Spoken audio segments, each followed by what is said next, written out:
Welcome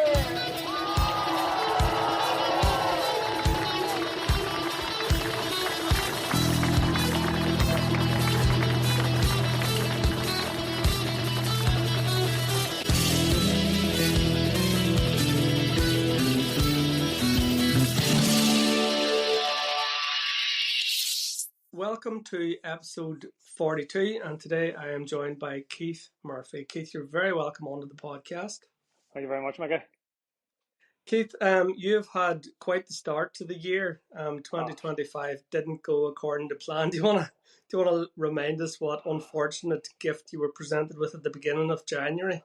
2025 started with great intentions, and I've pretty much a good plan made out for how I was going to tackle the 2025. Sort of had a bit of sit down time last year and thought about what I wanted to do, what I want to gain. So I had a good restarted plan, put together my training for the year ahead. 2nd of January, hitting the ground running, and had a good day. Went to swim pool, got a good swim session in the morning, and went out on the bike. Go straight into a good 40 something odd mile in the bike. Last couple of mile home, then I was hit by a car from behind. I have no recollection of what happened, and unfortunately I broke I guess the fibula bone on the outside of my leg. Took quite a blow to the head as well and hit the ground, and quite a significant bruising up my left hand side. So yeah, it wasn't off to the best of start. So we're 6 weeks past that now, and we're starting to gain some sort of momentum and where we're getting to. And how has your recovery gone so far then, Keith? Recovery's going really, really well. Probably faster than nearly I expected. At the time, whenever at the start I was in a full leg cast, and I was like, oh man, this is not good. This is really not good. But I was only in it for a week. And after the first week, I got the ankles x-rayed, and they were happy enough to move me into a boot to support the ankle and support the leg. So I was in the boot there for probably 4 or 5 weeks. 4 weeks in, then seen the physio, and she was quite keen. They'd give me some exercises just to do. Then you get your band out of the hospital and you go home and you do all your strengthening exercises and stuff. So I was doing wee bits and pieces of that, and try to be sort of religious with that for a couple of days. The ankle come on really well. Went to see the outpatients physio in Dungannon there. It's almost 2 weeks ago now.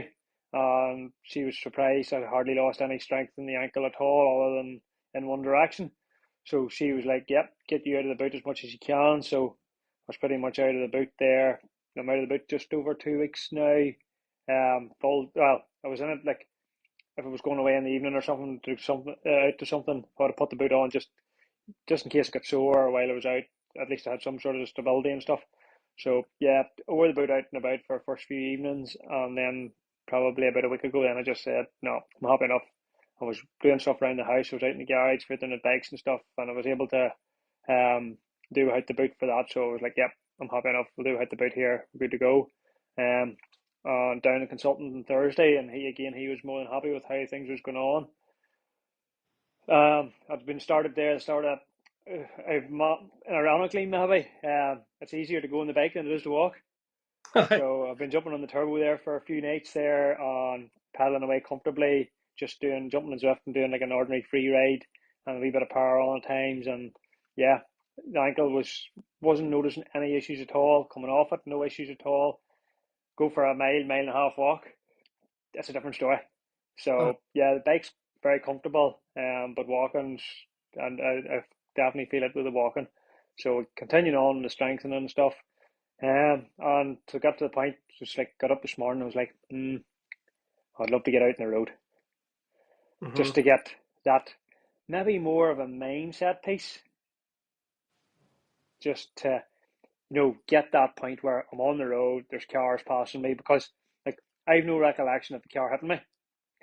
I have no recollection of lying on the roadside. I have no recollection of the ambulance. The first thing I remember is going into the CT scanner, and we'll talk about it later. Like, I have been through more CT scanners. Whenever I was lying and I could see the screen with the wee green face and the orange face telling you when to breathe, I was like, how have I ended up here? This is not good. This is not good. Yeah. So yeah, had a 2 or 3 spent 2 nights in hospital because of the blow to the head. They wanted to make sure because I ultimately lost 4 hours. I've no recollection of 4 hours after the accident. So yeah, no, went out on the bike this morning.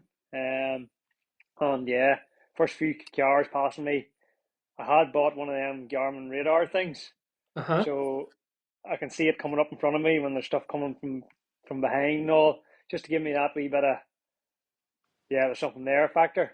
Yes. So yeah, went out today, done must have been 30 something mile, but 30 mile quite comfortable. Well, not quite comfortably when I come back and looked at my heart rate data and I was like, yeah, I have I've put on about 5 kilos. I have lost a lot of power and my heart rate was through the roof. So it was like, yeah, maybe a wee bit of an anxiety piece along with that too. But yeah, there's definitely a wee bit of what's the word I'm looking for? I'm not in the same place as I was 6 weeks ago. Well, do you know So what? You've done well. You've come through that injury and that recovery, and it was a horrific. It was a yeah, horrific injury. I remember seeing your Instagram post at the time, and the leg was up in the bandage and that, and I was thinking, oh, for God's sake, that's all this man needs. no, But but then unfortunately, the other thing that you shared was the photograph of your helmet. Only for that helmet, Chris, you were lucky because yeah, that took some thump. I well the helmet. So I have that's the third cask helmet I've smashed. And like it actually annoys me to see people now riding without helmets. Hmm. It was only maybe during the summer, guy that went through the exact same thing as me with the leukemia and had a transplant and all. I met him on the road with no helmet on. I was just like, man, what are you doing? Aye.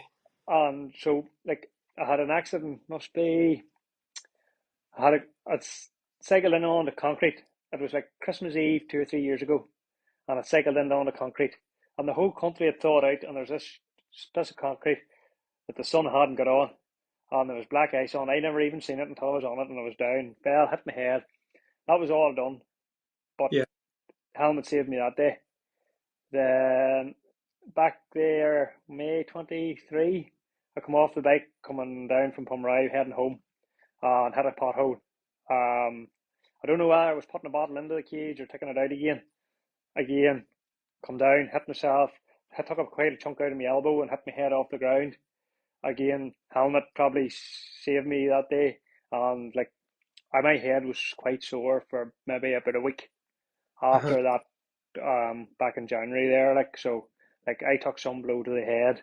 I took some blow to my hip and my shoulder as well, but my head, like if the helmet hadn't been there, goodness knows where it would be today. Like, Well, you've already kind of said something that you're in the unfortunate position and lucky position to be able to say that you've smashed three real good helmets because you don't get three chances at smashing your no, skull. no, definitely not, So definitely not. just a wee note out there.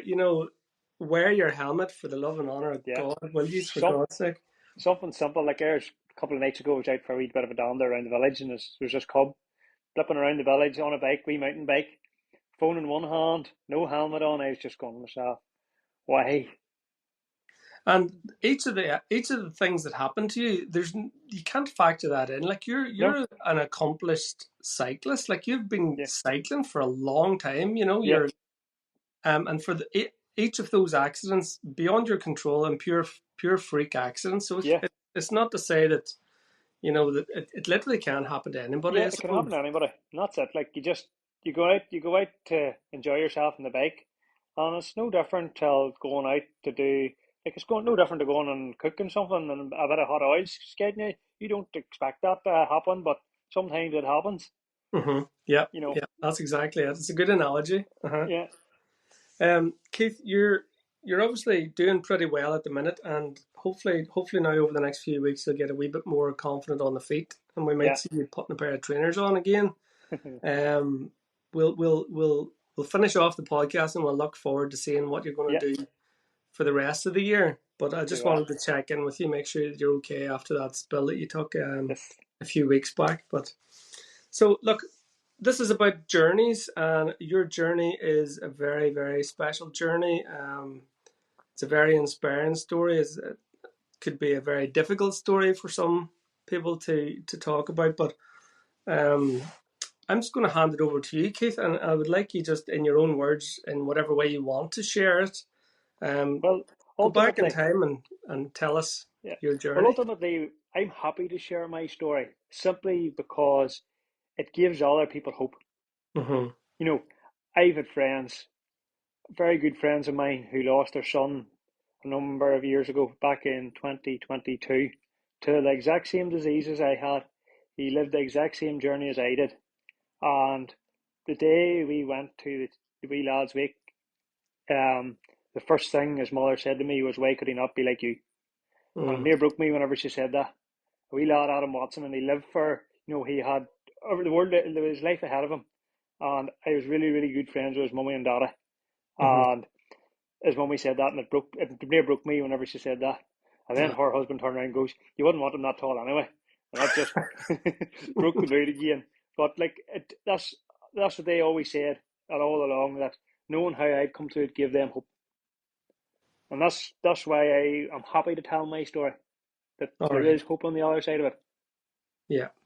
It's a So, very inspirational story, and we've already touched on how you've had to overcome an injury or a couple of bike smashes, and those are the types of things that any of us can have to yeah. overcome.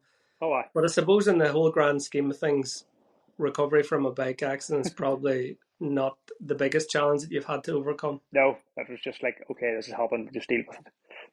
So, So yeah. So, let's go back in time and talk about how you began your journey into triathlon, because like the rest of us, I suppose you just didn't wake up one day and go, "Yay, let's give this triathlon a go." I think you've been doing a few different crazy things, running about with a few head the balls that we've all met and yeah. spoke to before. So Oh, I, yeah. over to So, you. like, ultimately, my life started out at school. Didn't do, didn't do sport. I wasn't sports at all. I done everything I could do to get out of going to PE.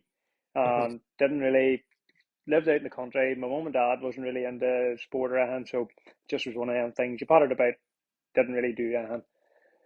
Only after I left school, a couple of years, sort of started doing a wee bit of running and stuff, just general fitness, functional fitness and stuff, bit of circuit training. Um, Kibbled about. I think my first marathon I done, didn't even plan to do it. It was basically, my mate was like, had an injury or something, and I says, "Sure, do a bit of running, it'll be all right." I would survive that. Yeah. So tipped up, took his minute, last minute, and rocked out, done it, and I run a 4:08 that day, and I thought I'd done all right. It was probably, and it was afterwards I was like, that was horrible, because it was Belfast Marathon. You were running along that shore. The rain was coming down. I wasn't sure whether I was getting wet from the rain coming down or the spray off the sea at one stage. It was just like, that was a horrible experience. But at the same time, I got to finish, and there was people there I knew that I would have rated as runners coming in Mm-hmm. behind me, and I was going, "I've done all right here." All So I right. just sort of kept pottering away at a bit of running, and I think I'd done Cookstown half marathon and bits and pieces as well.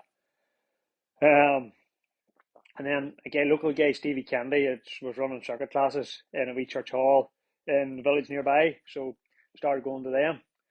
And that's where I met the lunatic that is Keith Clark. Plain and simple. And he was getting ready. He was there at the time doing, at Stevie's circuit class, getting a bit of functional fitness to get ready for doing the DACA. Mm-hmm. I'd never even heard of an Ironman before this stage, never mind doing a DACA. So that was my introduction to Keith Clark. So carried on, went to the circuit class. I think that year as well, that year I met him. I think I'd done the marathon again that year. And he remembers me talking. He said to me one day, I remember he talking about him going, "I'm never going to do a marathon." He doesn't run at all, hardly for it. And he's going, "I'll be doing it." So I think the following year, I done like a 3:38. Brilliant. So I took a good half hour off my time. So I thought it was, yeah, we're all not too bad at this running. So that was all right. Went to the DACA, seen all this craziness going on. Keith, Bob, Big Andy Hazard. Um, and I was just going, "What is this? This is a different level." So, yeah, followed that throughout. And then that was pretty much it. As time moved on, then sort of stopped going to Stevie's classes, one thing and another. And then I seen Keith was advertising, started up the DACA garage. Mm-hmm. So, yeah, the DACA garage become the thing. 2013. 2013 was the year I changed. Like I had went from work hard, play harder kind of lifestyle. So I'd done my day's work, done a wee bit of running and training in the background. Friday night, Saturday night, sure as and you were going to be going Cookstown, Bridge, Omagh, Portrush, Belfast, night out. Saturday night was not a night without a night out. So Mm-hmm. the week wouldn't have survived without having a night out. I even mind I would have done standby for work every 6 or 7 weeks, and I would have still drove on a Saturday night to like Cookstown or something to get a Mm-hmm. night out. No drink, but still a night out. The week couldn't go on without a night out. So yeah, then the Dakar garage started, and then around the same time, then I joined BST, and Right. then my life sort of changed dramatically from not coming home to 2 or 3 o'clock on a Sunday morning from a night out to going to bed at 9 o'clock and getting up at 4 o'clock to go and meet everybody at the Stangmore roundabout to go for a run up and down Steve Donard at 6 o'clock in the morning. So yeah, life sort of changed, and then around that time, then I bought the bike. I bought the bike as well. I do remember there was one night Barry McCarr and Marty Chipper, two guys from Lurgan, were running around Loch Ney. I mind leaving the house about 9 or 10 o'clock, and my mum going to me, "Where are you going tonight?" I'm going with Keith here to see boys is running around the loch. Right, dead on. So there was me and Keith headed off with Carl as well. I met up with him. I think we were on 20 miles through the night or 25 mile or something with them through the night up round the loch shore. And it was like dark in the daylight. I landed home at about 6 o'clock. My mom goes to me, "What have you been at?" I says, I've just run 20 miles. She's like, "You're not wise." And then I think I went to bed all day. And I remember then going out on the bike that night and doing about 40 or 50 mile up over Sleeve Galleon and all, coming back through the town. And everybody was standing queued outside time in Cookstown. And here was me heading home on the bike. So I was thinking to myself, dramatic changes happening in life here. Like, so yeah, that was 2013 was the big year that I really found myself into endurance sport. Went away, done the Mournway half marathon. I think I like to run a 150 or something, or 150 or something in that there. It was a tough course, very, very tough Mm. course that day. It was an eye opener, but I enjoyed the hills. Like I really do enjoy the hills, or I did enjoy the hills then. Done hell and back. It was another experience. Belfast Marathon again. Yeah, 2013 was really. I found myself. I found what I wanted. I really enjoyed in life. And then in June that year, me and Keith Clark had come up with this mad idea. He's going to run up and down Steve Donard from the car park at Newcastle to the top of Donard. He wanted to do it 12 times in 36 hours, and he was calling the Donald Dozen. And here was me. That sounds like a great idea. Now, Keith had went and done a pay of 10, and I'd maybe, the most I'd done was one lap of Donald, and maybe got up to the top and come back down the saddle and went back up again. Mm-hmm. So here's me. Yep, that sounds like a mighty idea. Went down. Ended up doing, I think we tracked the first 4 laps in 8 hours. Maybe. And then I slowed down dramatically after that. And I remember at a point, I was rubbing a brufen gel into my knees on the way up because they were that sore coming down again Aye. in preparation for coming back down. So I'd done 10 laps at Sleeve Donard, which would have worked out about 60 mile in 33 hours. So yeah, that was June. And then heading into July, bits and pieces. I was doing Cookstown Half Marathon. Keith and Bob run Tri Limits as a company way back then, um, before the club. So they had a wee bit of a company going that they run a few triathlon races, and we'd have helped out with them bits and pieces. So I was going to lift my race pack for a Cookstown Half Marathon. Keith says to me, "We're going to Esker Loch here. Do you fancy going for a swim?" And I says, "Keith, I can't swim. Never swam. Don't swim in the swimming pool. Some crack me going here to open water." He says, "Don't worry. You'll be all right in the wetsuit. It's only a You'll have a bit of buoyancy." technicality. Right, that's dead on. So I packed, got myself sorted out, went home, got myself sorted out, and headed over to Esker Loch. Keith brought a spare wetsuit, jumped in there, where I went. Must have swum about 200 metres out, 100 metres back from the pier. And I was like, "Yep, that'll do me lovely." And Keith was like, "You're flying, no bar, you'll be no time coming on it." Dead on. Little did I know it was all going to go wrong. So the next morning, the Sunday morning, I woke up. I was just going, I don't feel that great. Chest doesn't feel great. a bit of a temperature, just not, wasn't, I knew it wasn't right. And I hemmed and hawed round the house, and my mum says to me, ring the Irish doctor, go and see what's going on. So I was alright. I rang the Irish doctor, dead on. Appointment here in half an hour, come in, see us. So I was okay, packed up, sorted myself out into the car, driven myself over to the Irish doctor. She done a few checks. I think, can't mind, did she put an ECG machine on me there or what? She was like, aye, you need to go to Craigavon now. So I was alright. My car sitting in the car. I was like, sure, I'll drive down. No, no, no. Ambulance, you're not driving. Car lying in Dungannon. Here's loaded into the ambulance way to Craigavon. Yep. Aye, you've got this thing called pericarditis. You know what it was. Turned out I had inflammation of the lining of my heart, the pericardium. So through A&E style, here's a box of ibuprofen. Don't do any physical activity for the next X amount of weeks. And I was like, what? Can't exercise? Can't do nothing? No physical? Couldn't work? Actually couldn't. So I wasn't allowed to do. At that time, I was a linesman for NIE, working on like the transmission lines, the big pylons and all. And they were like, yep, no physical activity. So that ruled out work. That ruled out me doing everything I enjoyed.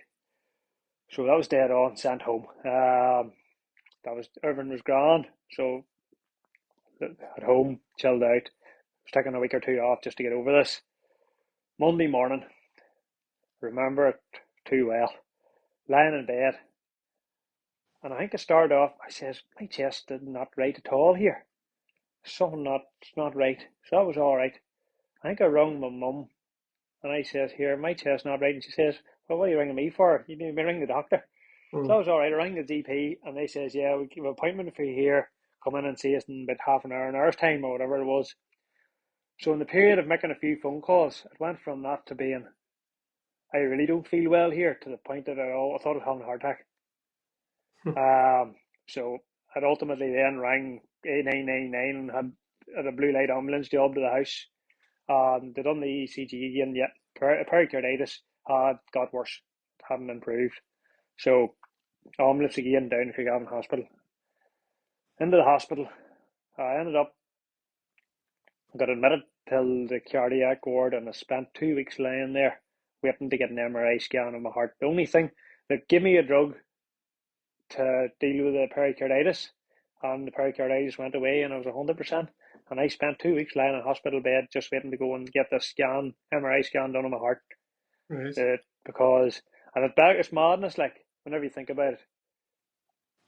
If they discharged me, you'd have went on a waiting list as an outpatient, and they said it'd been months before you'd have got the MRI scan. Right. If you occupied a bed, so you literally took up a bed in the hospital for 2 weeks, so that you wouldn't get put on an outpatients list. It's madness. I still can't understand when we talk about beds and all in hospitals. It just doesn't make sense. Like, but anyway, we're not going to fix that tonight. No, will So not. yeah, 2 weeks in the hospital, got discharged, and I was like, "Yep, happy days. We're sorted here, home. Hopefully this will calm down. Month or two here, we'll be back normal." I think we got a week, and here did the heart start to go again. So rang the GP, and they says, "Look, it's already happened. You may take yourself down to Craigavon again." So load up into the car, back to Craigavon, admitted again. And at this stage, they were going, "You don't get pericarditis like this 2 times in a row within such a short period." And I was like, "What do you mean?" They were like, "There's something more going on here. We're not really entirely sure."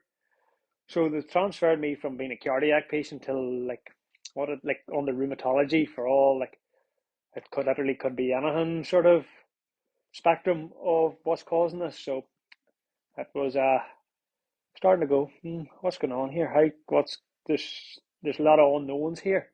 Mm. So again, dealt with it, treated me, sent me home. At this stage, then I was only home a couple of days. I'd actually bought a new car, and I went to lift it, and I could hardly get into it. It was that bad.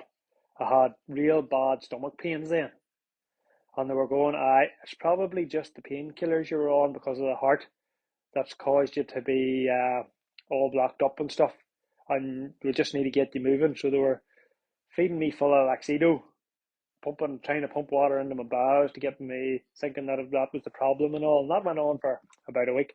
At the same time at night, I really took off at night. It was like real cramping sensation in my bowels to Mm. the point, and I was like waking up. The bed was completely saturated with night sweats.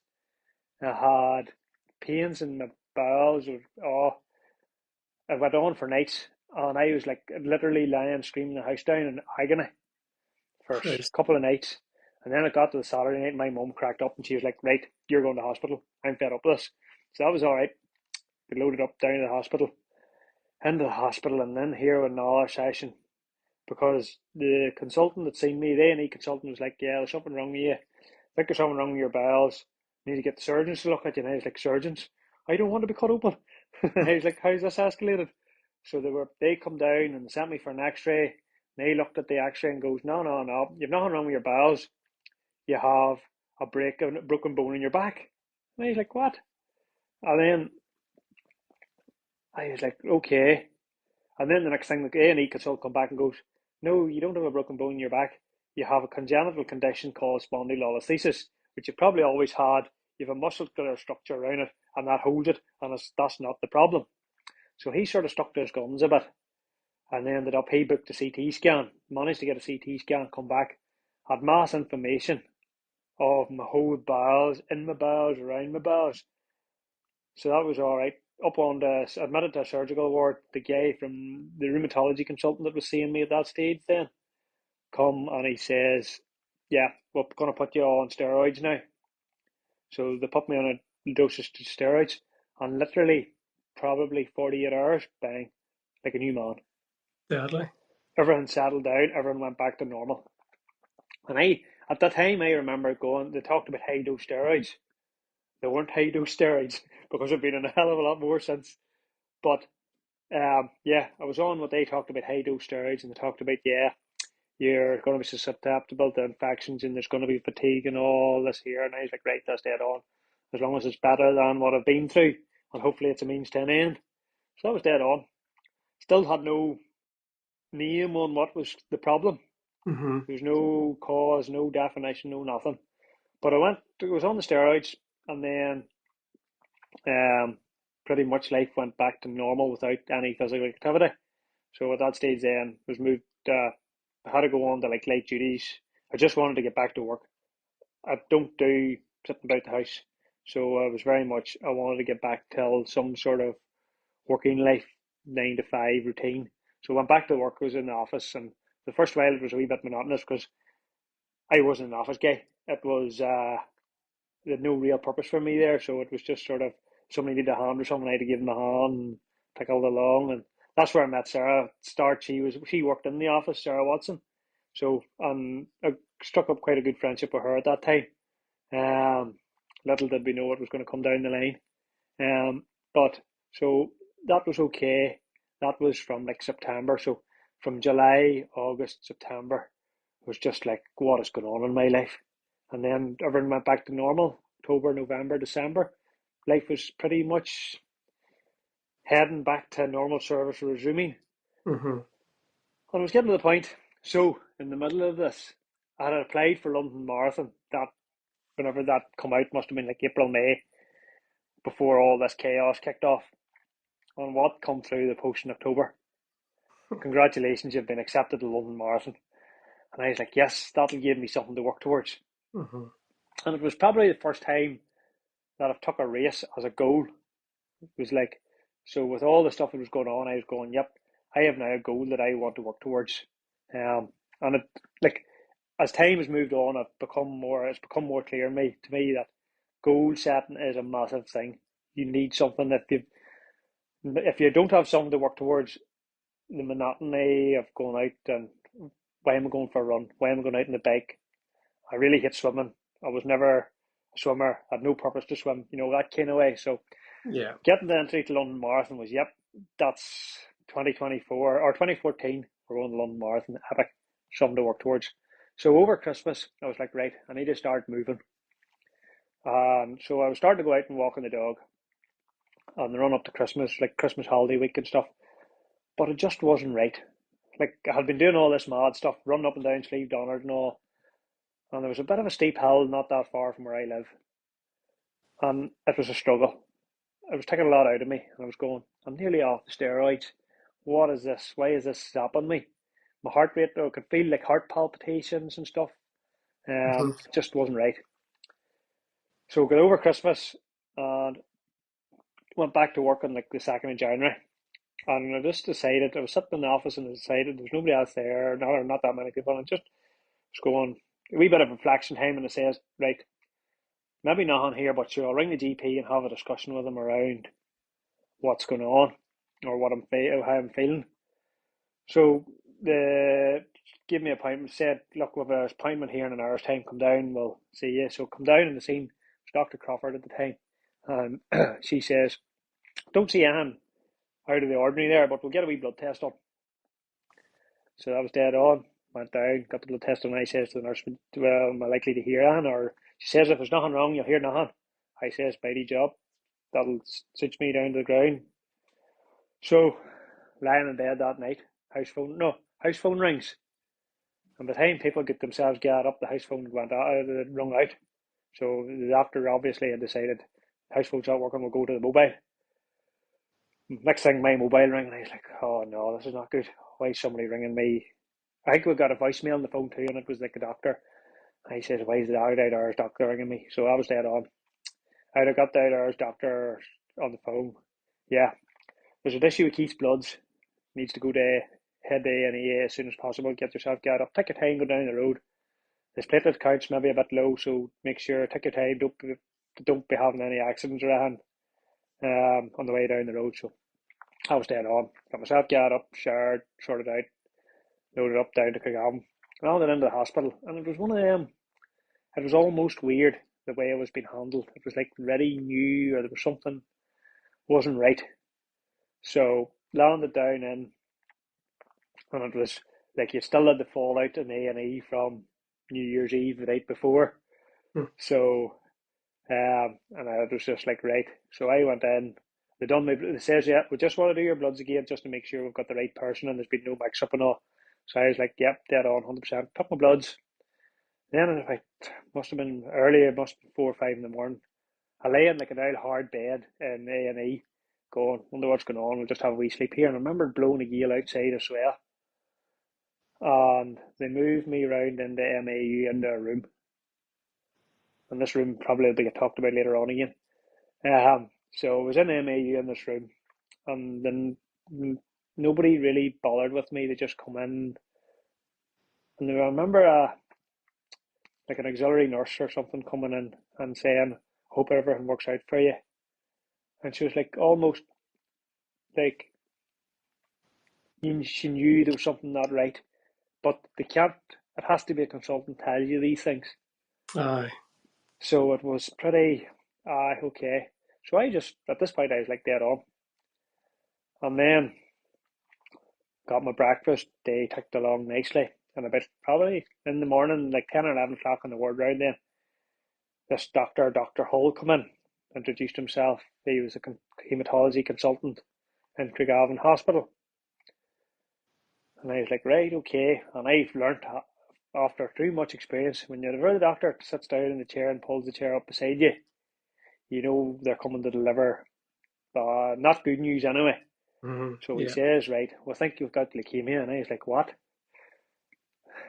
Where did this come out of? And he's like, yeah, we've checked your bloods and all. We think you've got leukemia.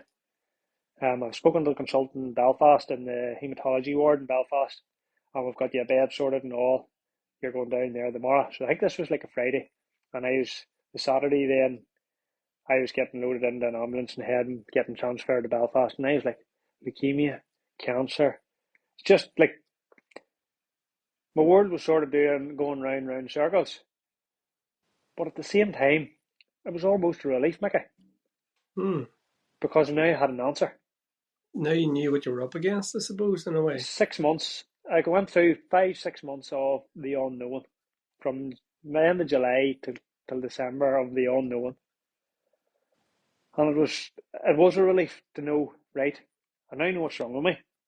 We have a plan, or the doctors have a plan, and they know how to deal with it. Mm-hmm. Yeah, it was pretty at that stage down to Belfast. And Ten North, the nurses in Ten North and the doctors in Ten North in the city hospital are second to none. It takes a certain kind of person to do that job. They're not your normal nurses like I've been in more wards and more hospitals, and they have a different level of compassion and understanding. And you think to yourself, that has to be hard for them, seeing Mm. people that good chance not going to come out the other side of it too well, to deal with them, treat them, and all. It's I take my hat off to them. So that was all well and good. Then I met Professor McMullen. Professor McMullen is probably one of the nicest, smartest people you'll ever meet. She's retired now, but she was basically the consultant that overseen my treatment right from then.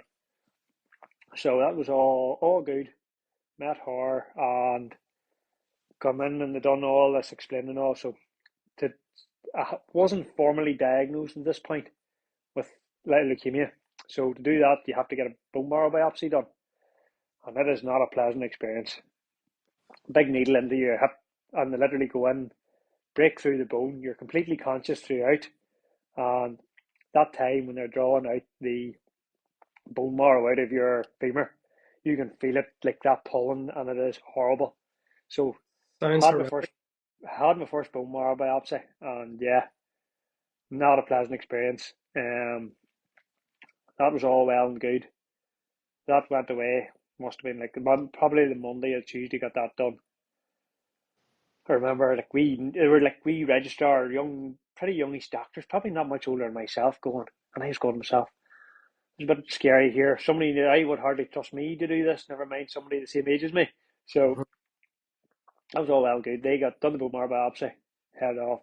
They come back, must have been a Wednesday, Thursday that week, and goes, we don't know whether you've got leukemia or not now. And I was like, what? Now we're back in this unknown zone again. So yeah, we think you're either in a position where you're developing leukemia or you've got another uh, disease called myeloid dysplastic syndrome. And it literally is down to a percentage of blast cells in your bone marrow. Blast cells are like the leukemia cells, and everybody has them in a small quantity, and your immune system keeps them in check. That was all well and good. They're um, pretty much immature cells. So I was in this position, right? So we've done all the pre-treatment. I had the PICC line and all in ready to go with the chemotherapy and all, and had the PICC line and went and done all the bits and pieces, the pre-chemo stuff. All well and good, and it says, right, we'll send you home for a week or two here, and we'll bring you back in a couple of weeks' time, and we'll redo the bone marrow biopsy, and we'll make a decision from that. So that was all well and good. Sent home. Then the next thing, in round the PICC line I had in my arm, was like a line that went into my arm and went round and sat just above my heart for giving me the treatment, took bloods and all out of it. The whole arm swelled up, bright red. I thought, oh no, here we go, infection or something. Went in the hospital, and I had clot around my PICC line, and my bloods was all down again, and they says, right, I got a blood transfusion the first time I was in as well, just give me a wee top up. So that was all well and good. The bloods was down again, they were like, right, well, now you're back, so we'll keep you, and we'll do the bone marrow biopsy. So I got that bone marrow biopsy, must have been done on the 26th of January in 2014. They come, confirmed on the 2017, on the 27th of January 2014, that I had AML, acute myeloid leukemia. And on my birthday, the next day, I started my chemotherapy. And my sister says to me, it's probably the most expensive birthday present you'll ever get. The So, most expensive and most unwanted gift yeah. ever. So, yeah, that was the start of it. So, at that point, then, 3 cycles of chemotherapy began.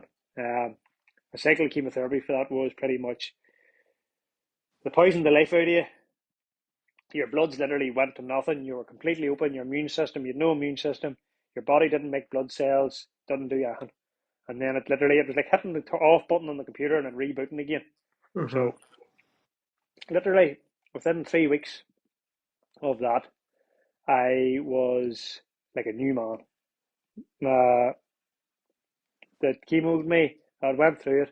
and come out the other side. And to be fair, it wasn't a hard ride. I was expecting, like, people talk about chemo being really brutal and all. I was going, flip, this is easy. Mm-hmm. And I was like, yeah, dead on, we can handle this. So I was dead on, new man. Once my blood counts had come back up, the physios was coming around and stuff, and they says there's a wee exercise bike ground in the back corridor there if you fancy jumping on it a time or two. So I, Keith and his wisdom, right out round on it. Within a couple of days, I was sitting on it for an hour. Get the nurses come round, brought you your breakfast. As soon as I had my breakfast, I was on it for an hour in the morning.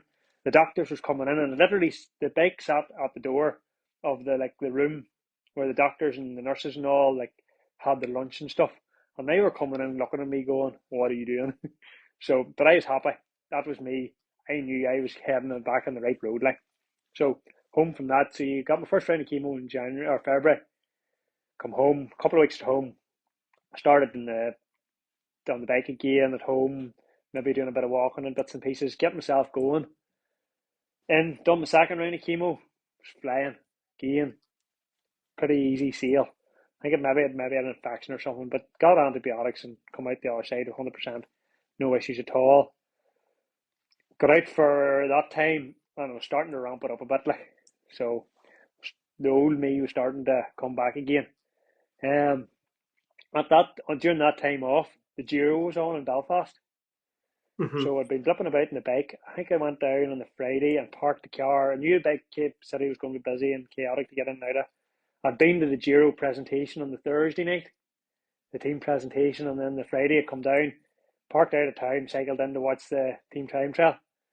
Same on the Saturday then, me and Bob Davison went down and watched the bike racing. Then on the Sunday, instead of going to the Giro again on the Sunday, RT Auto Parts used to run a cycle from their place Cookstown up till Portrush. Mm-hmm. So this was my day out on the bike. Me and a couple of mates that I went to school with, they had took up a bit of biking as well. So we all headed off to Portrush, 42 mile on the bike. And I remember it was raining, it was a wet, miserable day. And I remember trucking down the road. I passed people and they were looked at me and going, "What are you doing here?" And I was like, "Yep, it's all good. We're heading down the road." So down. And the next day, the phone rang. So you got a phone call saying, "Yeah, there's a bed in the hospital. Get yourself down here now in that bed," pretty much. So every day you were just waiting on that phone call. So that was done the biking on Sunday, 42 mile in the bike on the Sunday. Monday morning, phone ring then down into Belfast City again for more chemo. And yeah, started the chemo. I think the first two cycles was like an easy. They weren't they were different regime. The third one was or the second and third one, I can't remember, but there was different regimes you done.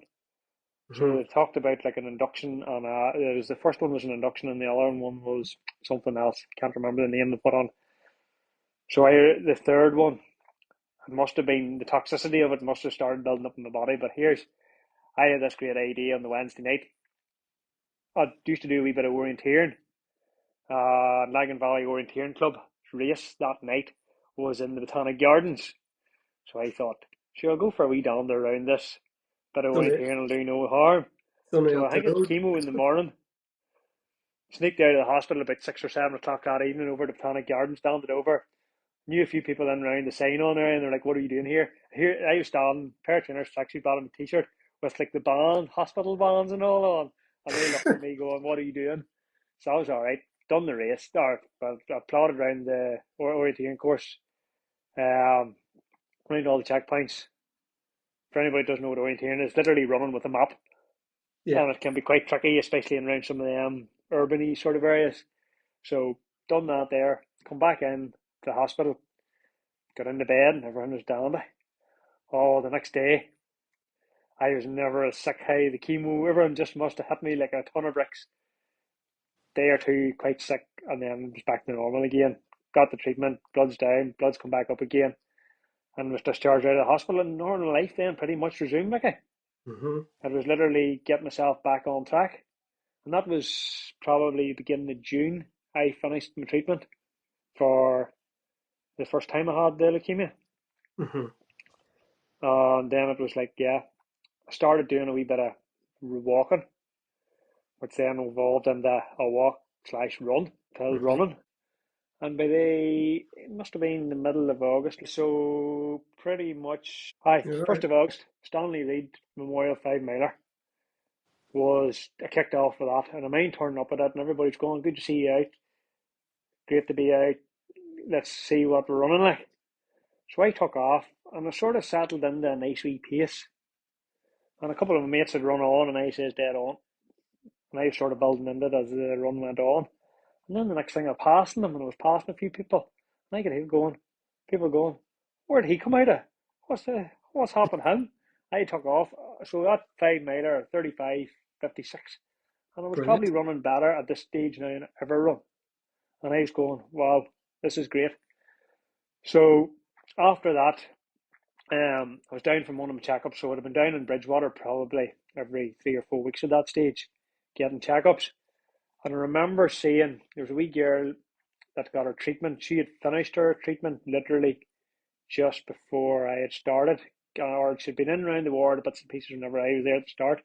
Girl Amy Pritchard, and she was like poster girl for Click Sergeant for the half marathon that year. The half Click Sergeant was the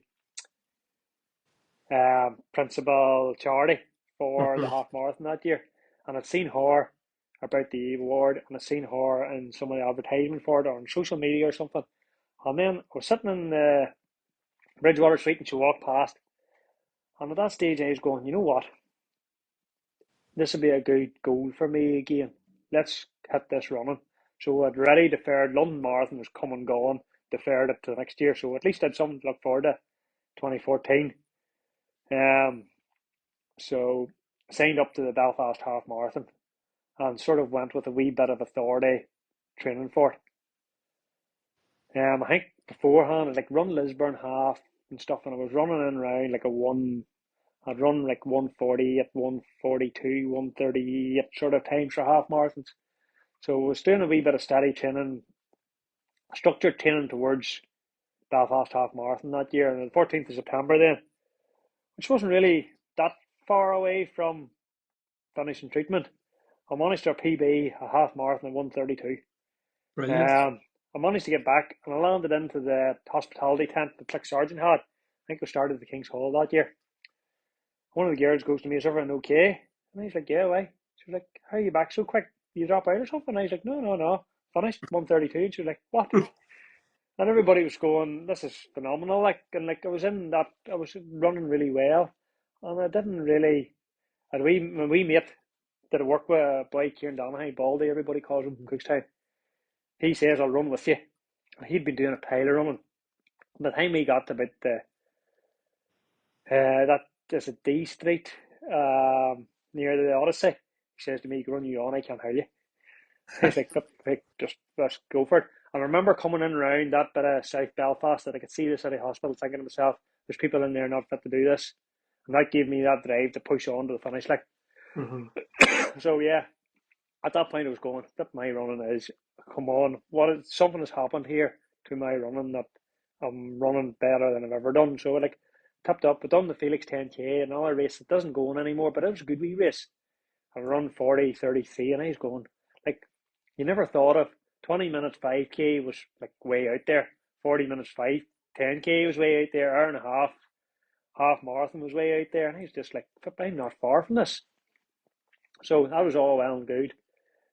I can't remember how it come about. I think we were at like a night of the races. No, we went to the Dumbo Dog Track, I think. It was me, Mark, Paul, there's a whole pile of ones. And we were wearing Christmas. I remember, I think we were wearing Christmas jumpers in like the middle of like September or something. I can't just remember when. And we all made this decision. We're going to go and do Ironman Lanzarote. Me, Mark, and Paul signed up to Ironman Lanzarote that evening. So that was the goal for 24. Big goal for 2014. So yeah, ramped into it. That was pretty much set. So stopped racing and with a sole goal of training specifically for the Ironman. And just like, I'll just treat London as a training run. So that was all well and good. I think but me, Mark, and Paul then went and met Brian McChrystal and had a good good chat with him, and he put together a training plan. Everything was going well. I think we're maybe 3-4 weeks into it. We're setting up the course for BST, um, the mud run at Parkinore. Of Mm-hmm. course, didn't I fall through the trailer and dislocate my shoulder? Christ. So that was off to a good start again. So yeah, that was probably 6-8 weeks. No, couldn't drive, couldn't do nothing. I was getting lifted to and from work at that stage. Um, yeah, so that was a big disruption at that stage. Then got through that, all well and good. Started into a good block of training then. Really, really, really successful January, February, March, April training. Really, really good training. Then in May, bank holiday weekend, I remember it well. The same weekend, I can't remember whether it was the Tour or North or Tour of Ulster cycle race was on, and Brian McChrystal. The Saturday I went out to do like my last long ride before going to Lanzarote, and it was raining that hard that the Tour of Ulster, whatever that stage was that day, was neutralised and cancelled because the weather conditions were so bad. And I went and done 70 mile that morning. And I remember coming down through Cookstown, couldn't feel my fingers, couldn't do nothing. I was just like, I just want to get home. And I had like an average. I remember cycling and I got to like Dungiven and I turned around to head home and I had a headwind and I was just like, this is absolutely soul destroying. I remember going, flip, my average is deadly today. And then when I turned around, the time I got home, I think my average was, I think it had like an 18 average the time I got to the far side of Dungiven, and it was like 14.3 the time I got home. Because I Mm-hmm. just read a headwind the whole way home again that day. But 2 days later, the stage 2 days later, bank holiday Monday, it was Cookstown.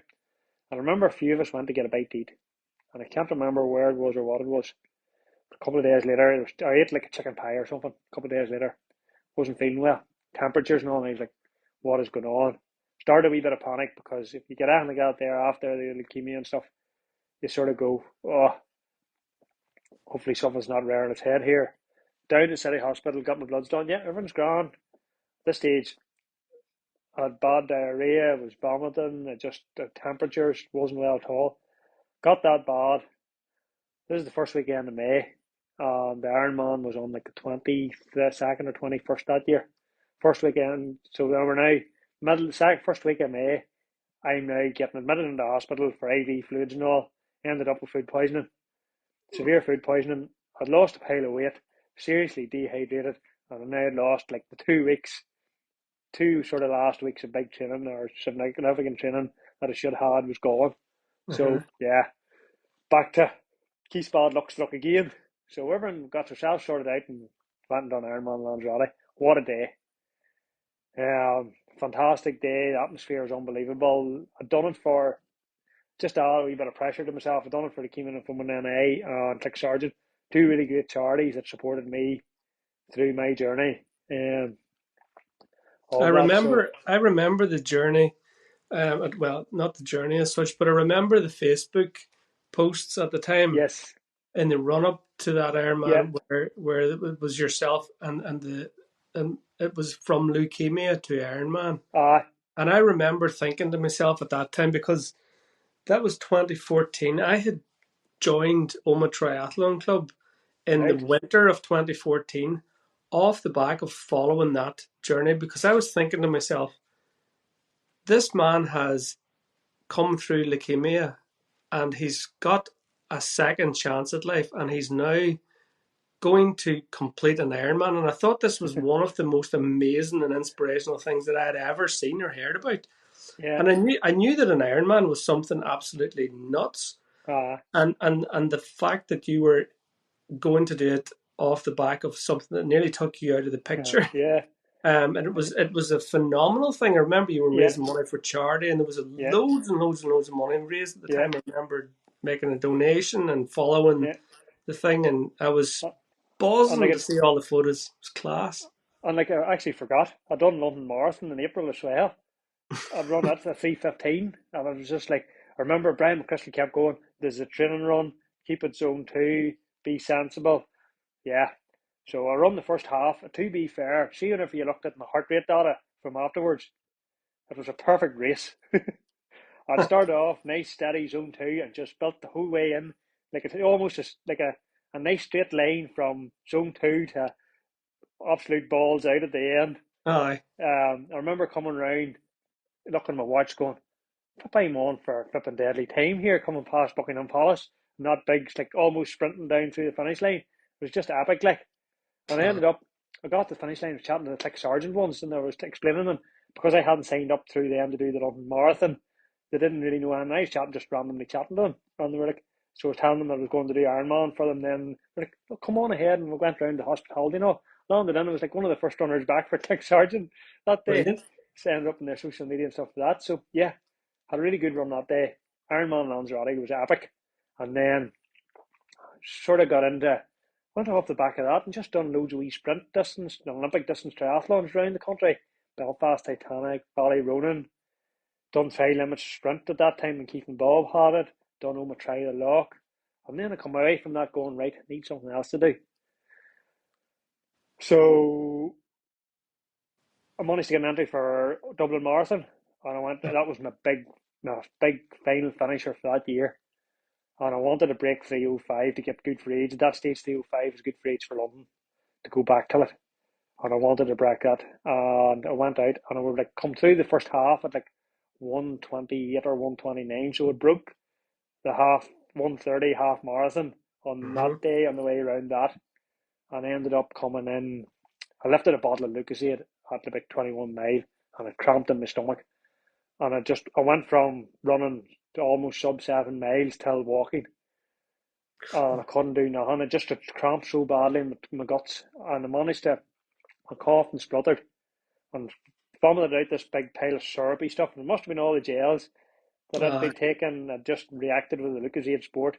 Booked it all out of me and I ended up running my fastest mile, the last mile. So come in with 3:07. I was a wee bit disappointed that I didn't get 3:05. But again, the conditions that day was horrendous. It was a bad day and I just messed it up a wee bit. On a better day, I probably would have went sub 3:05, no mhm, problem. So, mhm. but it was really 2015. If I was to say I had a good year, 2015 was my epic year. Sounds unreal. So it was. It was epic all around. Then sort of a no real plan. That was probably where I went wrong. I had no real plan after that. 2016, nothing really happened, and then I was plagued with injuries and niggles, and I started running a bit. And my AT band was giving me issues. My knees was giving me issues. Had all sorts of flipping, done everything. And then 2017, I was like, right, I need to sort myself out here. Start ramping it up a bit and get some sort of goal in life again. And just was getting my usual checkup, routine checkups as usual. And I remember going for one. I think at that time, I was still working for NIE and I had been out all night the night before, like in a storm or something. And I was going for my checkup. And the doctor goes, your blood's a wee bit down. I says, I am badly run down. It's probably just that there. And they were like, yeah, well, we'll just bring your interval down. Like, I think it was probably out to like 6 or 10 weeks at that stage. We'll see you back here in 2 or 4 weeks. I says, right, that's dead on. Probably back in 2 weeks' time. And they says, right, yeah, your blood's as well down here now. We'll get you booked in for a bone marrow biopsy in a couple of days. Give me an appointment for like maybe Thursday or something. That was all right. And I ended up, got a phone call 2 or 3 days later, cancellation. Brought me in from a bone marrow biopsy, and that was October 2017. And they told me it relapsed. So, and I was just like, right, here we go again.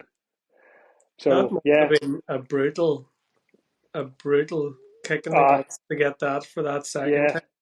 So, and like, I knew because I didn't have a stem cell transplant the first time, it's not the chemo. They don't want to give you a stem cell transplant anyway to start with because of the risk. So, I could understand they give you a chemo.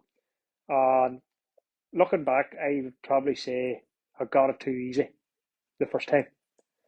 Went for the second time. Oh man, it kicked the living daylights out of me. Hmm. It was absolutely horrendous. The chemotherapy was brutal. I remember watching people getting this regime now I was going on to, and it was literally putting a plant in front of you that you didn't water and just watch it wither as the chemo was getting pumped into them. And like this was over the space of 2 or 3 hours. That person would have been sitting away chatting to you till being completely wiped out. And I remember, and they were giving that to me. Whatever it was about the timings with it, I was getting that at night, during the night. And I remember waking up at one stage in the middle of the night, and it was like running out of me every road and direction.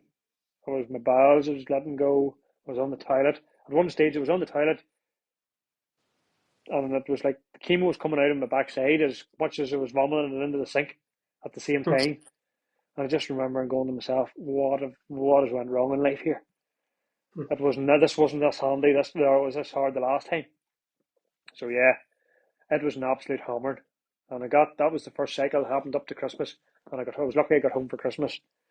And then I went back in for the second cycle then, and like there was no, when I come home, it was just chill out. I was dead. Like I was literally had no energy and I hadn't eaten for weeks. It just destroyed me. And I went back in for the second round of it. Once my bloods and all recovered and had a bit of recovery period, then I went back in for the second time. And I remember I was actually looking through my phone there before I come on, and I seen a post I put on Facebook. Let me see if I can get it back up again. And it basically described my time in the hospital as like going for a race without a Garmin, um, without a Garmin, um, with no distance signs, hanging on. You went out too hard at the start, and there's no end in sight. That was how I summed up my time in the hospital at that time. And I was just like, yeah, it was absolutely savage, like, and to the point that at that stage now I was now looking for a stem cell transplant. So because it relapsed, the risk of relapse again after the treatment was too high, and the stem cell transplant was the long term fix. So yeah, got my stem cell or went out. I was that bad at one point they were actually discussing about having a rescue transplant because my bloods weren't coming back up, and it was like 6 weeks in hospital or something, and I was just going, "This is absolutely horrendous." Like, so yeah, um, went through all that, and then in April 2018, I moved to St James's Hospital in Dublin, where I got my stem cell transplant, and that was a tough ride. Again, you thought you had a hard ride, and then you went for that, and here we go again. It was another. I remember waking up one night and filling the bucket of black water, vomiting in the middle of the chemo. My inside of my mouth started falling apart. They talked about having to get syringe drivers. Thankfully, I never had to get a syringe driver for the pain. I just got a few injections of morphine and stuff. But yeah, it was a tough ride. Like, um, Sounds just absolutely. I mean, I can't even think of a word to describe that. It's just absolutely. uh, and I remember watching. I remember at the time. I remember there's one thing sticks out about me when I was in my transplant. There's a guy there you've never heard of him, Shane McGill. The name rings a bell, but I wouldn't be too sure of him. So some way up round home where you've boasting brags for a long time about doing almost only double Ironman and stuff. But I remember following he was doing the race in Donegal when I was getting the transplant. Mm-hmm. And I remember sitting following it at one stage. It was like before the transplant happened.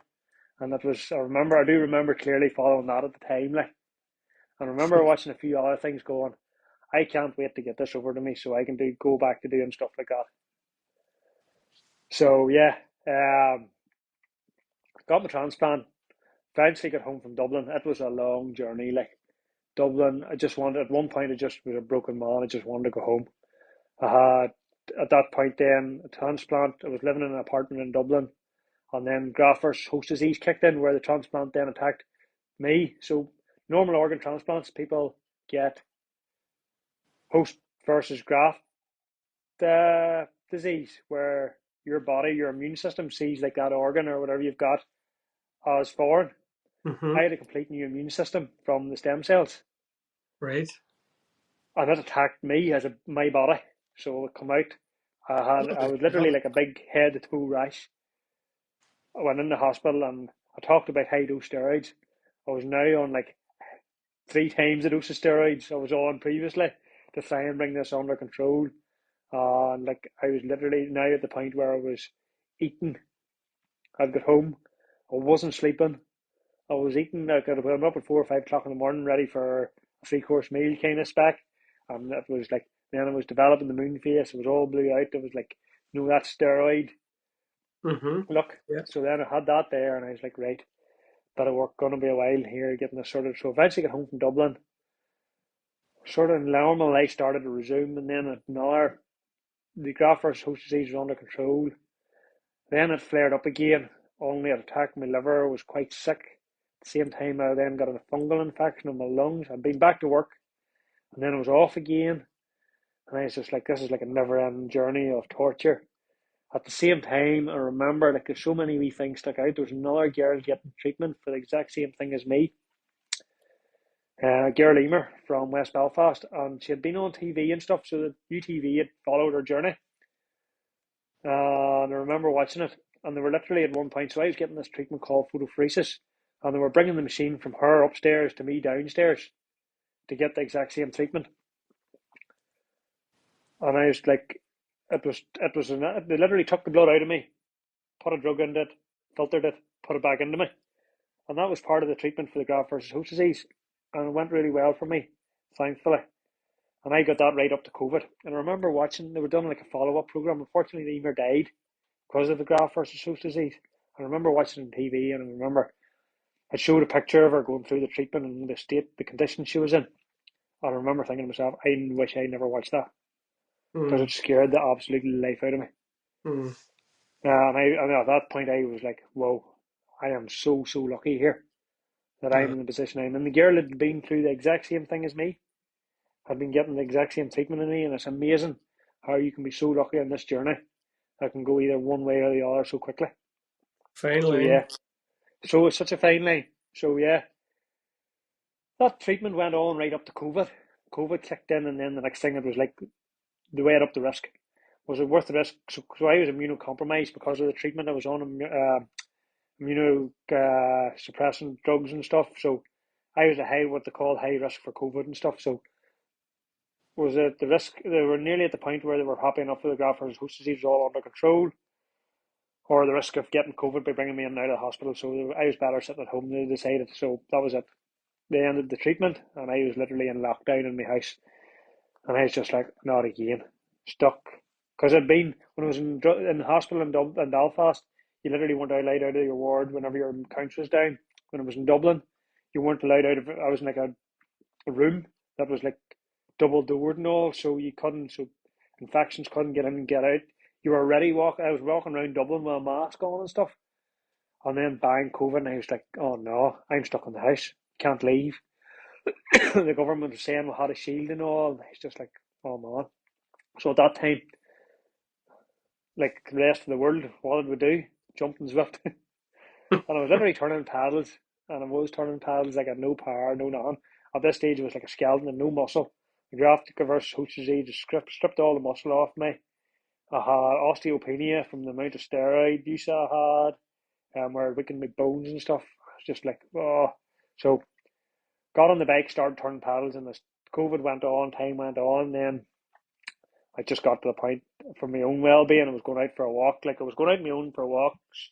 I was that then built up till going out the bike, and then the next thing I was back to doing what would have been the 3 hour training ride for going preparing for Ironman Lanzarote. I was back doing that again. So yeah, I was heading back down that right road, but it was a slow journey. It was an extremely slow journey because it was literally starting to build from scratch, from nothing. You know, it was a really slow journey, and with COVID and stuff, it was nowhere near straightforward. So yeah, time went on, and I suppose 2022 then was really when I started to get into a way of doing things again. So I signed up for 70.3 Weymouth. That was my first. That was my next. I didn't want to go full Ironman. I just wasn't ready for that. So I says, "We'll go do Weymouth." I looked at it, and it's pretty straightforward. Still in the UK, no travelling. It's handy. So started training for that, and I put together a plan for training for it. And then as time went on, then the Sarah and David Watson, along with their son Adam, had started this charity called Be Positive. Um, and they were organising a fundraiser in Craigavon Lakes for the charity to raise money for, I can't remember whether it was for Be Positive that stage or was it for the Northern Ireland Cancer Fund for Children or what it was, I just can't remember. But they were doing the fundraiser, first big fundraiser at the Lakes in Craigavon. So that was all well and good. I says we got a bit of a team get up in NIE. A few of us decided we are going to do it, and I sort of, because I was going to Weymouth, I didn't want to go and do anything stupid or mad or injure myself in any way. So I was sort of going to the plan.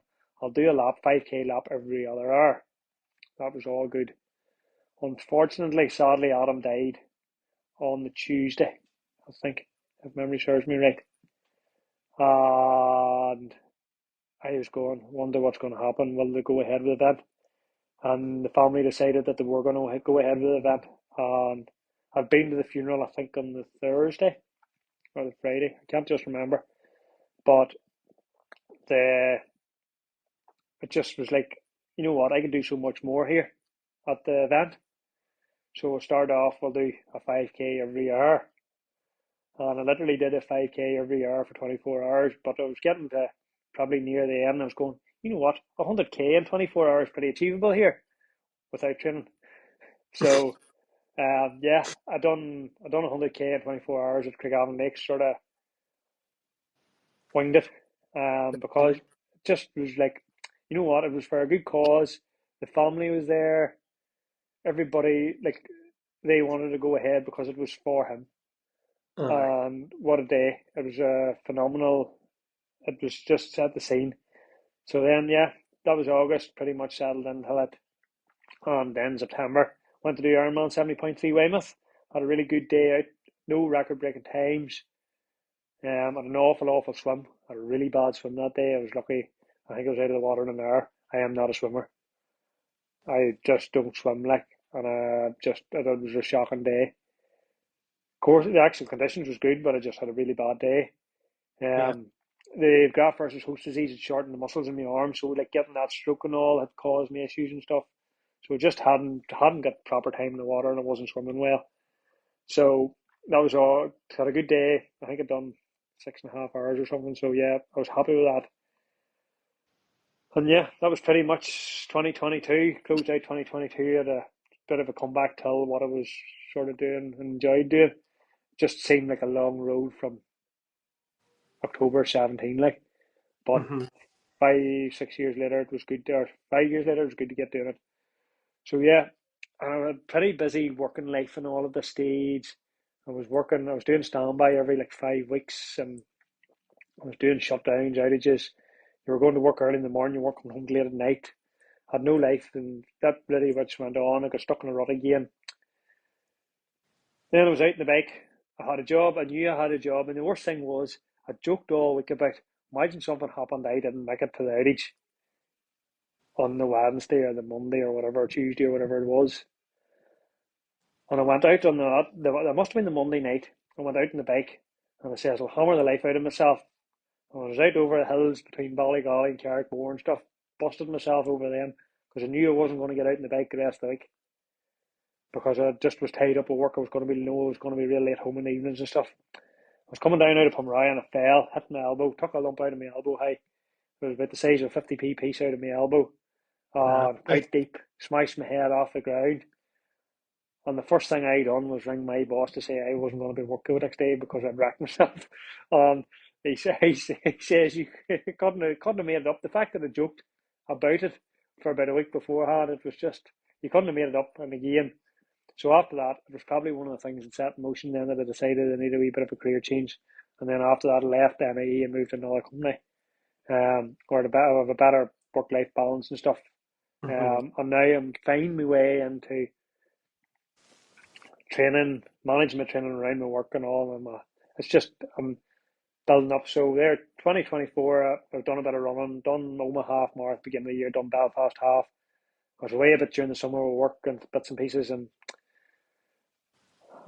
I had a bit of time away during the summer. So then I come back and done Belfast half, and I didn't really train right for it. I hadn't really done anything. And I know I wanted a wee holiday, so I decided, took myself to Mallorca for a couple of days. And I've done a couple of big epic rides. Rid that what they call the Big Daddy ride from Amtrak right up to Palanza, down to the lighthouse, done Sakalab, done all them iconic stuff. And it gave me time to think, and also it's gave me time to plan out what I want to do for 2025, what I want to do. So yeah. that's pretty got to me where I am now. That's you right up to date now. So Pretty long. bloody hell, I don't know. I don't even know how to respond because you talk about a roller coaster, and that is. I know we often bandy with the term roller coaster, but that is a bloody roller coaster. You talk Yeah, about ups and downs and ups and downs and spills and falls and bumps and like we're whew, now 11. We're over 11 years since the start of a journey. and what a journey. Yeah, Um, what had you planned then for 2025 so until you 20 had the unfortunate accident? 2025 sort of started in motion. In August this year, the World Transplant Games Mm-hmm. is coming to Dresden in Germany. So I've decided that my plan is to go to them and race at them. How In that's what going to look at the minute, I'm not in what sure. But discipline? What discipline are you going to race? so you can do, I think, 3 different events, and there's everything from on 5k, a 5k road race on the Monday. There's a bike racing, and there's triathlon. Now I'd love to go for the triathlon as me a race, but I'm looking at it going. So the unfortunate thing is the run on the 5k road race is on the Monday. The bike racing is Tuesday and Wednesday, and the triathlon is Thursday. Dude, can I go and race a 5k hard bike, a hard bike at maybe an individual time trial or something? And they're not big distances; they're only like maybe 20k or something. Or um, go all out for the triathlon. I don't know. I just haven't settled on what I'm doing exactly there yet. Yeah. But the year that I raced really well, I thought my build up training for Ironman Lanzarote put me in really good stead for racing really, really well that summer at shorter distances. So, in my wisdom, I decided that I would book Ironman Lanzarote Mm-hmm. for this year. Um, and then, so that's kind of now, I don't know what to do. My decision, my plan at the minute, I'm going to Lanzarote in 2 weeks' time. I'll make a decision probably after that and what I'm going to do. I can't see at this stage me doing Ironman Lanzarote. Right. Okay. I've booked. I've booked to go out. I booked to go out for 2 weeks in May. A week sort of acclimatization, like light training the week before the race, and Yeah. then do the race then in the following week. Um, Whether I'll go out maybe and use the 1 week, take a 1 week or 2 weeks out there as a good training block instead now, because this time in Lanzarote, my trip to March to Lanzarote probably should have been a hard, intensive training session. It's now looking like pretty much a rehab camp, a bit of easy biking, nothing hard, nothing significant, bit of walking, and probably a lot of strength and conditioning. And depending of like an impingement in my shoulder as well. I seen the physio for last week. Depending on how that comes good, well, I'll be in the swimming pool or not either. So it's one of them ones. I'm just having to see how the next few weeks goes. Like, well, I spoke to the consultant on Thursday, and he said ultimately it's 12 weeks from injury before you really are noticing things is right. So, like, we're only 6 weeks out. Another 6 weeks takes me to the end of March. So at the end of March is really the time that I need to make a decision if I want to defer the entry or what I want to do. So yeah, it's put me sort of in a position where I'm don't know where I'm at the minute with regard to Ironman Lanzarote. I'd love to go and do it because this year's 10 years since I last done it. Uh, But not only that, but so the week before I meant to go out to Lanzarote to start the acclimatization training period. That weekend we're doing a walk from Newry to Manchester, following Adam Watson's journey right. from his Okay. diagnosis. He was diagnosed in Newcastle, or sorry, in Newry Hospital. Mm-hmm. He then got his treatment in the Royal Victoria, and then travelled to Manchester. So plan is day one we walk from Newry till Dromore. Day two is Dromore to the Royal Victoria Hospital. Day three will be from the Royal Victoria Hospital to the airport, and then day four from the airport in Manchester to the Manchester Hospital. So that's the first weekend in May. So big shout out to anybody listening. Mickey, you may be able to put. I sent you the link through for the Just Given. If you attach that Absolutely, to yeah. the podcast, it'd be greatly appreciated. I will Um, indeed. that's all the money raised for that's going to cure leukemia. Adam Wilson, as I said, he had the exact same disease as I had, and again, unfortunately, after his transplant, went to very much in the transplant. Unfortunately, didn't work for him, and the leukemia was stronger, and unfortunately died because of the disease. Um, so yeah, any money raised go to cure leukemia, and that'll fund trials not only across Northern Ireland and UK. So no, any money there raised would be greatly appreciated. So yeah, that's pretty much that'll be a bit of walking. Don't mind. Hopefully, I'll be fit to walk 25 miles a day by that stage at a nice Oh, pace. So, but I would say uh, if anybody's able to do that, you're going to be able to do that. It seems whenever you get a knock back, Keith, you your comeback seems to be even stronger than you were pre knockback. If that makes sense. hi, yeah. It's Well, I think my first comeback was probably my strongest ever. I keep envisaging I'll probably annoying myself more now because I'm not hitting the run times I was hitting then. Like I'm going out and running like 1:42, 1:43 for a half marathon, like 30 or 23, 24 minutes for 5K.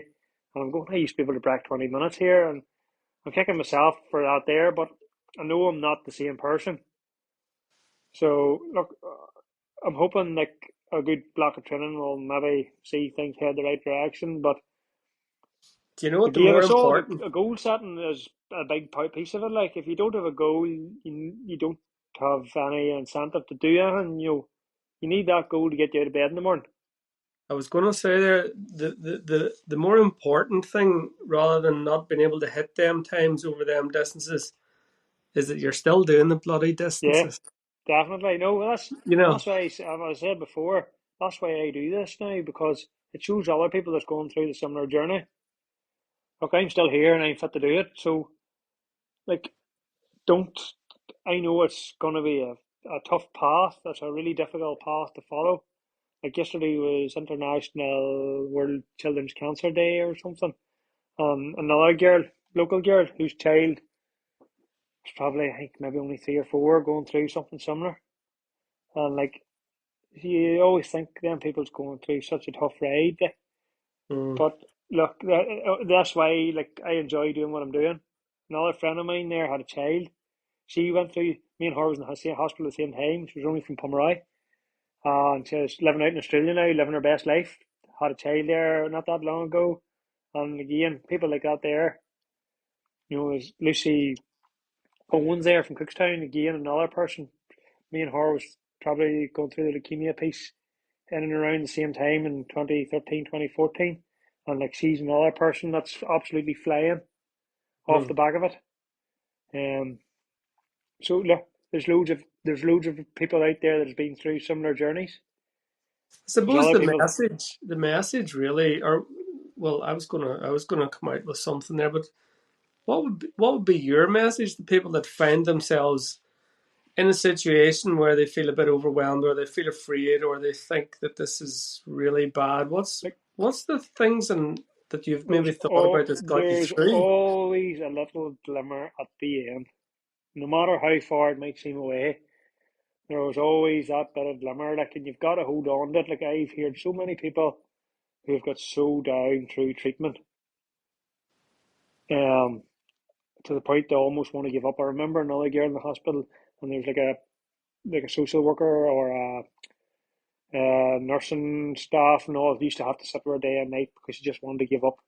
And I met that girl in Bridgewater probably a couple of months later, and she was a completely different person. And there is always that hope. She thought there was no hope at one stage, and there she Mm, was, totally different person. And it just goes to show you, there is always that wee glimmer. There's always all the bad stories and all, but there's definitely as many good stories as there is bad. Unfortunately, I've seen so many people didn't come out the other end too. Like, mhm. on so many people from the day that I got diagnosed, people really close or people that I had a connection with, another, there's a big guy, Aidan McAteer, was on the ward with me. His brother, I found out afterwards, actually maybe on Facebook, his brother put a post up about his brother passing away, and it was Aidan that was on the ward the same time as me. Mm-hmm. And Damien worked with me in NIE, his brother, and it was just like, whoa, it is, we've all a connection. Your guy, what do you call him, Ken, the news reporter. What was his second name? Not Uh, sure. I can't remember. It's left me now. But he had leukemia. He was reporting on Brexit in London. You'd have seen him on the news on the evening before, and he was sitting beside me in Bridgewater the next day. Unfortunately, Uh, he's no longer with us too. There's loads. But at the same time, there's so many of us still here. yeah, yeah. So yeah, Keith, that's an absolutely phenomenal and powerful story that you've just shared there. So thank you very much for doing that. you maybe weren't Um, expecting us to be as long, okay, were you? no, here, look, I would never. Well, I wouldn't want to put a time limit on it because what you've just described there is. I mean, it'll take me a wee while just to digest it all, to be honest. And I'm sure there'll be people that'll listen to this podcast and they'll be thinking similarly. Just it kind It of is. puts things into perspective. You kind of what I'm getting from it personally is I might have wee gripes and whinges and yaps and moans about things, and I might find myself getting caught up in the poor me's. But it all pales into insignificance whenever you Yeah, realize some of the hands that people have been dealt and the stuff that they've had yeah. to overcome. And Well, and, that's and it. you're testament to that and that And powerfulness. and having good people around you too. Like, it's amazing, the support network. People don't realize the support network you really have.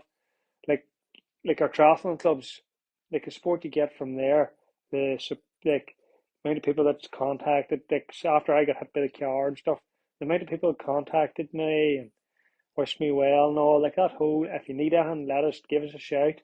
That whole support network there, having really good people, good family, good friends around you, that's all goes a long way. And like, if you do know somebody that's not going, that is having a hard time, don't be scared to check in with them either. Like, it definitely all helps. Like, it's all worth its weight in gold. Brilliant stuff. And Keith, the but last always thing I want. always prioritize yourself. Oh, all I want to do now is wish you all the very best and Thank you very much, continued health and success. Hopefully, the rest of 2025 will leave you alone for Christ's Mickey. sake. Well, and And if I do decide to stay in Lanzarote, Mickey, if I'm not racing for the Ironman, I'll be there. I might be there to cheer you along. well, that would be great. God knows if I'll need all the friggin' help I can get. if I decide to stay for the 2 weeks or not, I don't know yet, but we'll never know. Keith, thank you very much. Look Not a after problem, yourself. Mickey. Take Thank you. care. Cheers.